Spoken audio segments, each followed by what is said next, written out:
Salah satu visi kita, Indonesia Women in Finance, adalah membantu meningkatkan financial literacy perempuan Indonesia. Women supporting women itu adalah salah satu yang memang sangat dibutuhkan sekali. The most important thing in terms of how women to go all the way to the top adalah to institutionalize the way mentorship is actually being done. Kalau kita leader tidak punya dream big, bagaimana company yang kita lead bisa punya dream big? It has to start with ourselves. Between empathy and productivity, kita pasti meminta productivity, but use also and balance with your empathy. Believe me, it works so well. Wanita, perempuan ketika punya anak itu the numbers itu tell kalau exitnya itu tinggi sekali. Now, satu tip real life application, confidence. Kita akan dengar cerita dari Bu Rahma, bagaimana tips, ada 5 tips dari bawah saya udah baca. Wah, itu menarik. 5 tips how we learn building confidence. Confidence itu dilatih, teman-teman. Confidence itu nggak bawaan orok. Jadi kalau ada yang bilang, gua orangnya nggak pede, that's lie. Confidence bisa dilatih. Rahma, the stage is yours. Oke, kita sambut.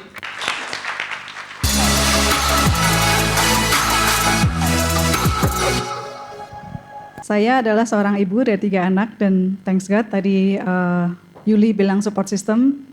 Beberapa support system saya hadir di sini, ada anak-anak dan suami saya juga hadir di sini. Terima kasih. Iya, saya diminta untuk membawakan topik ini ya, building confidence, developing self assurance and assertiveness in workplace. Dan mungkin sama dengan Yuli, saya juga orang yang tepat karena sebetulnya saya punya banyak juga selain perempuan, minority gitu ya. Jadi seperti saya ini punya sertifikasi CFA Institute dan kebanyakan mereka tuh sekolahnya di luar negeri gitu ya. Sementara saya sekolah S1, S2 di dalam negeri semua dengan beasiswa. Jadi confidence ini sesuatu yang journey saya untuk saya bisa mencapai pada level ini.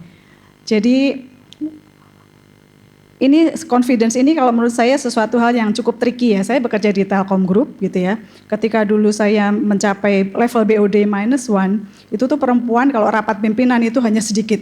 Hanya 4 orang dari sekitar 200 orang. Jadi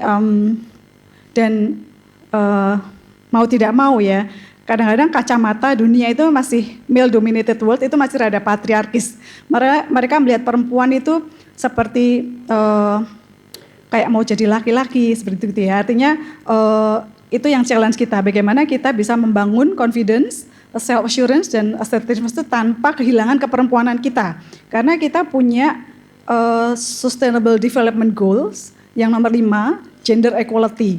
Ya kan? Supaya pembangunan ini berkelanjutan, tidak timpang, itu tuh memang ada political will ini seluruh dunia, itu adalah gender equality. Tapi seringkali perempuan itu salahnya dia pengen jadi laki-laki. Padahal perspektif perempuan itulah yang juga dibutuhkan untuk bisa memberikan balance. Dan itu adalah challenge kita. Ya ini sedikit, pasti teman-teman sudah bisa merecall ya bahwa confidence ini ada 3 kata kunci ya di workplace itu ya. Ada kata kerja confidence, self assurance dan assertiveness. Ini semuanya adalah berkaitan semua. Confidence hanya bisa dibangun apabila kita punya self assurance yang dari inner sense kita dan punya trust gitu ya. Tidak perlu butuh validasi. Tidak perlu butuh validasi seperti kata Melissa tadi ya, kita tidak perlu butuh validasi dari orang lain, dari hasil. Kita udah selesai dengan diri kita sendiri karena kita juga punya self assurance, tapi nanti tentunya juga ada dengan tips-tips ya, tidak hanya asal kita pede seperti itu ya, nanti jatuh-jatuhnya jadi kayak overconfidence gitu ya. Dan assertiveness adalah bagaimana kita, challenge-nya adalah bagaimana kita nanti bisa mengekspresikan confidence kita itu dengan clear, dengan respect gitu ya, dengan balance, tidak terlalu pasif seperti stereotipnya feminin atau juga terlalu agresif seperti stereotipnya laki-laki. Jadi bagaimana kita bisa asertif di tengah-tengah itu. Jadi kalau kita dengar perempuan di tempat kerja pasti kayak iron lady gitu ya. Iron lady nggak punya hati seperti itu ya. Jadi nge-push terus gitu. Karena mungkin dilihatnya, makanya perempuan itu gerakan feminisme itu dalam kacamata patriarki sering dilihat kok genit gitu ya. Kayak butuh pengakuan, nah seperti itu. Nah itu yang challenge-nya sebetulnya kita yang lebih sustain bukan seperti itu, tapi kita sebagai perempuan, tapi Ibu Christine juga menyebut tentang Kartini ya Bu ya, spirit Kartini, makanya dia pengen equality itu karena dia pengen flourish gitu ya, pengen flourish bukan karena dia hanya pengen diakui, tapi dia ingin berkontribusi tadi seperti beberapa speaker yang tadi udah sampaikan. Nah ini beberapa tips saya, jadi dari journey saya untuk bisa sampai di level ini. Tips nomor 1, kita harus punya faith, kita harus believe in something yang bigger dari kita. Tadi Melissa sudah sempat bilang ya, jadi perempuan di atas itu lonely at the top ya Bu Christine ya. Pastinya kita ada semacam sindrom seperti itu. Karena kita harus punya courage untuk nyebrang jalan gitu ya. Instead of kita berada dalam kerumunan, dalam crowd, kita harus berani untuk stand out, untuk punya value, untuk punya decision, take risk, dan itu kita harus punya faith. Harus punya rasa percaya kepada sesuatu yang lebih besar daripada kita.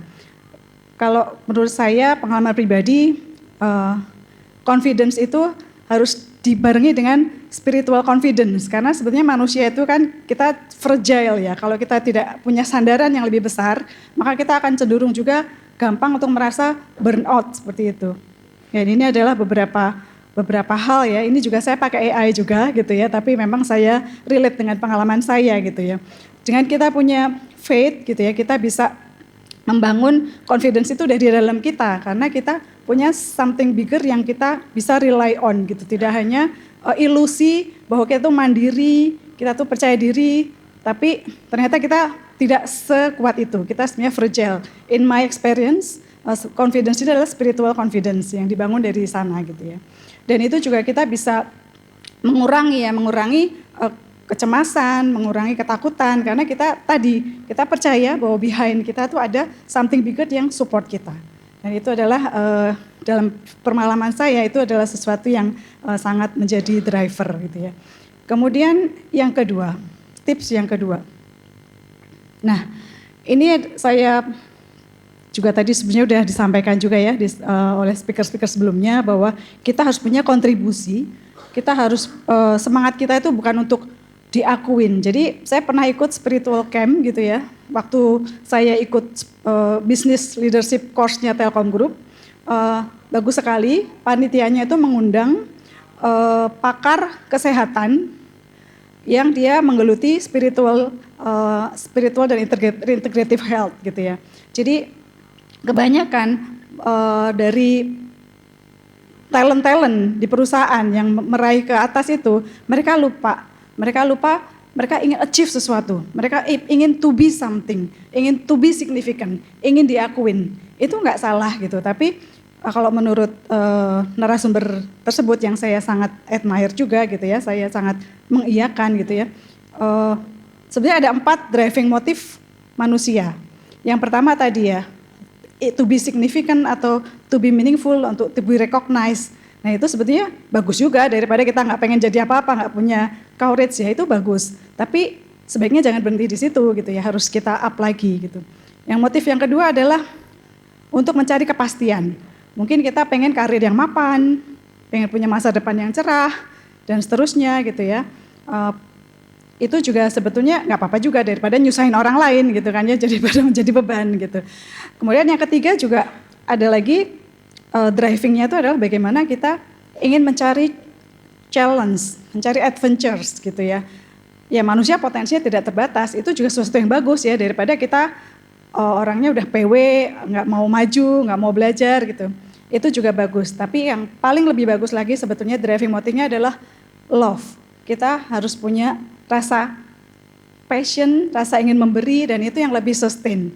Dengan adanya spirit ini gitu ya, kita ingin memberi bukan hanya untuk mendapat atau diakuin, kita itu bisa men-shift fokus kita dari yang tadinya hanya kita ragu pada diri sendiri, tapi justru karena outward looking itu kita lebih semangat lagi gitu untuk kita juga building connect dengan purpose yang lebih tinggi, kemudian juga bisa belajar dan tumbuh lagi. Itu sesuatu yang menjadi driver yang menurut saya sangat kuat. Saya bekerja di Telkom Group, kemudian ditempatkan di dana pensiun.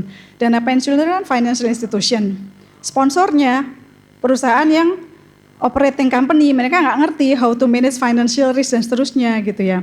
Sehingga saya salah satu, tadi sempat Hani ya sempat mention ya, di Indonesia ini dari sekian 270 juta, CFA shelter holder hanya 280 dan hanya sekitar 20%-nya. 380. Dan perempuannya hanya sedikit, 20% dan stagnan ya. Setiap kali kita ada CFA award ceremony, laki-laki banyak laki-lakinya lagi gitu ya. Dan itu adalah salah satu driver saya bekerja di dana pensiun, itu contohnya ya. Jadi kita ingin bagaimana kita mengelola dana yang akan menjadi last resort income bagi mereka. Jangan sampai mereka masa tuanya itu tidak terjamin gitu ya. Sehingga itu menjadi, ayo aku harus lulus belajar CFA. Karena apa? Dana pensiun sebagai long term investor itu menurut saya ya, saya juga pernah journey balik lagi ke kantor pusat gitu ya.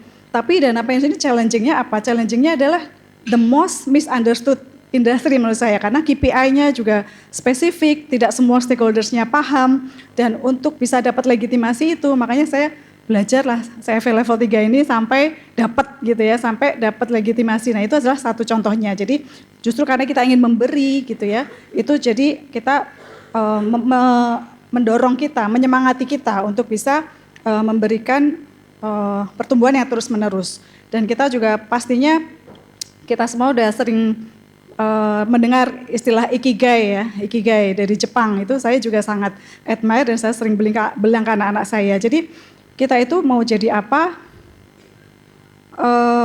harus idealnya kita harus menemukan intersection dari 4 hal. Yang pertama adalah apa yang kita sukain, passion kita. Yang kedua adalah apa yang kita minat, kita bakat kita gitu ya. Occasion kita apa, kemudian baru apa yang dunia butuhkan dari kita, itu vision kita, dan apa yang kita bisa hidup dari sana, profession kita. Intinya dengan 4 pertemuan dari 4 titik itu, intinya itu akan menjadi suatu dorongan, dan tentunya itu journey yang tidak mudah ya, tidak bisa langsung fit ya. Tentunya dengan niat baik kita, ketulusan kita, dengan usaha kita, tentunya dengan ikhtiar, dengan mencari informasi dan belajar. Itu akan mudah-mudahan semesta akan menunjukkan jalan kita ke sana, dan bukan karena kita pengen menjadi top nomor 1 atau kita pengen jadi diakuin atau dan seterusnya, tapi kita ingin flourish, kita ingin memberi, dan ini yang menjadi sumber yang cukup membantu ya. Kemudian, nah ini juga ya, share noble goal ini juga salah satu tips yang sangat penting, sehingga kita banyak dalam bekerja, nanti kita akan banyak banget stakeholders-nya ya, ada peers, ada subordinate, ada superior dan seterusnya gitu ya, pengawas. Nah ini yang penting sekali bahwa kita memastikan bahwa kita itu, apa yang kita pursue, yang kita perjuangkan, itu adalah sesuatu yang membangun tujuan bersama, yang mulia gitu ya, yang memang sesuai tupoksinya. Jadi nggak ada vested interest. Kita paham ya kalau kita belajar behavioral ya. Behavioral itu bisa macam-macam, bisa dari kognitif behavioral, bisa dari psychological behavioral, jadi macam-macam. Sehingga orang itu perspektifnya macam-macam. Kepala orang bisa sama-sama hitam, tapi isi kepalanya macam-macam. Dan ini pentingnya kita sebagai leader, itu kita harus bisa membangun satu tujuan bersama yang memang itu bisa mengarahkan semua kita, resource kita, waktu kita, dan seterusnya. Jadi ini juga kunci keempat, kita harus terus belajar gitu ya, karena apalagi di era yang sangat maju sekarang ini, kita gampang sekali mendadak irrelevant, mendadak tidak terdisrupt gitu ya, banyak hal ini terus, apalagi dengan kondisi yang seperti ini kita harus lebih lagi terus belajar, dan tentunya dengan belajar itu juga sesuatu yang harus dengan flourish ya, dengan senang hati gitu, dengan courage, dengan rasa ingin tahu, curiosity, dengan rasa ingin memberi gitu ya. Tentunya itu akan sangat mudah apabila daripada kita misalnya, wah belajar CFA level 1 susah, level 2 susah, tapi kalau kita stick pada tujuan, ingin memberi dan seterusnya, itu akan lebih mudah lagi. Kemudian ini yang terakhir, jadi tips yang kelima menurut saya, kita harus bisa rendah hati ya, di atas langit masih ada langit, jadi we are not perfect, we make mistakes, jadi kita harus rendah hati bahwa kita ini Kalau saya salah satu self love saya mendengarkan YouTube yang menginginkan spirituality ya. Jadi kita itu sebenarnya fakir ya. Fakir itu kita bukan siapa-siapa, kita tidak punya apa-apa dan kita tidak bisa apa-apa. Jadi semuanya itu adalah kita adalah alat dari semesta untuk kita bisa membawa kebermanfaatan di muka bumi ini. Jadi kita harus humble. Kalau kita make mistake kita harus minta maaf dan kita juga memaafkan karena tidak semua tim kita tuh seperti yang kita inginkan. Nah ini yang saya pengen sharing. Alangkah enaknya kalau kita bisa mempraktekkan ya Pygmalion Spirit. Pygmalion Spirit ini adalah suatu spirit ya yang dulu ditemukannya tuh di eksperimen gitu ya. Di sebuah kelas, seorang guru. Kalau dia menganggap muridnya itu adalah pinter, rajin, mau belajar, itu akan berbeda hasilnya apabila gurunya berpikiran sebaliknya. Oleh yang sebaliknya, aduh malas, bodoh. Ternyata dialektika karena kita manusia dinamis ya. Kalau kita positive thinking, itu akan menaikkan moral dari murid-murid. Dan saya mempraktekannya dalam stakeholders di kantor juga. Jadi dengan seperti itu, rather than kita ngeluh, ngomel gitu ya, kita bisa sebagai sesama manusia membuat mereka menunjukkan potensi terbaik mereka. Tentunya dengan kasih sayang kita ya. Kalau kita seperti kata Bu Christine tadi mind power gitu ya, itu kita juga nggak happy, tim juga nggak happy. Jadi itu sesuatu yang dialektika yang terus kita coba praktekkan walaupun nggak mudah gitu ya. Nggak mudah tapi kita terus coba praktekkan dan jangan lupa juga kita harus punya sense of humor juga. Sense of humor karena kalau kita tidak menjalani hidup dengan tegang gitu ya di kantor ya, target begini, stakeholders begini, audit begini, anak buah begini. Nah itu yang kita harus bisa mencari behind itu gitu ya sehingga kondusif untuk semuanya sama-sama berkembang. Mungkin itu dan sama seperti Melissa ya tadi saya ada cheat sheet di HP ya. Jadi saya punya quote tentang confidence ini ya. Jadi keyakinan diri yang sejati berasal dari kedamaian batin. Jadi kita harus selesai sama diri kita sendiri dulu. Dan niat yang tulus tadi ya, kita hanya ingin memberi dan juga persiapan yang matang. Jadi kita grooming dulu serta kesatuan menuju tujuan yang mulia. Terima kasih.